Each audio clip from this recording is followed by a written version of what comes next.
Hello friends नमस्कार मुई पद्मिनी आपण मानके स्वागत करुछे पद्मिनी टेलरिंग एंड ब्लॉगिंग रो आर गोटे नुआ वीडियो के केनता अछन आपण माने मुई बहुत बढ़िया अच्छे आशा करुछे आपण माने भी भल थे बोली। ई धरती न मनुष्य सिर्जना हेला दिनु माट माके आर दे देवता के तार पहला अरन दे आसुचे।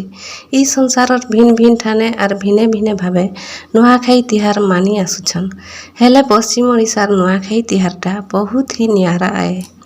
जेते बेले माट माँ तार सागुआ शाढ़ीर पनत आर काएस फुलर रूपार पायजल थी सजाई थीसी ई तिहारटा आईसी। पश्चिम ओडिशार रजा तिहार नुआखाई आर तार आरकर दिने पालन करा जाइसी नुआखाई बासी। नुआखाई दिन पूजा पाठ रहीसी आउ भेज खाना बना हेसी किंतु नुआखाई बासी दिन काଣା हेसी कि नॉनभेज खाना बना हेसी आउ बहुत सारा मौज मस्ती हेसी। गाँ मान के नाच गीत भी हेसी। से दिन गणपति विसर्जन भी बहुत जगार करा हेसी। बासी रे बहुत सारा एंजॉयमेंट हेसी बहुत खुशी लागसी। तो चलून आमे काଣା काଣା करिछु जी इटा मटन आनिछु रांधबार लगी। आज दिन खाली माछ मांस ही बना हेसी समस्तंकर घरे आउ बहुत खुशी लागसी। चलून वीडियो में continue Karma.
We try to get in touch.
Went after what he loved, meet Ajit with his unbreakable determination.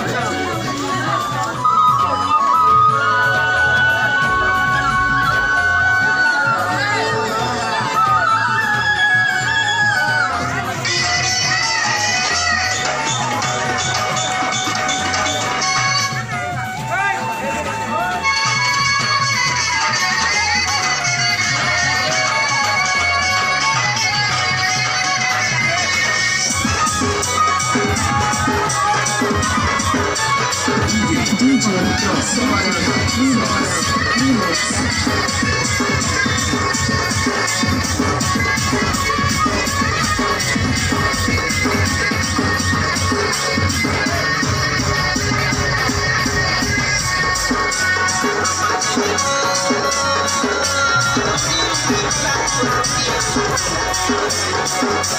DJ Ranjan.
ताली हो जाए।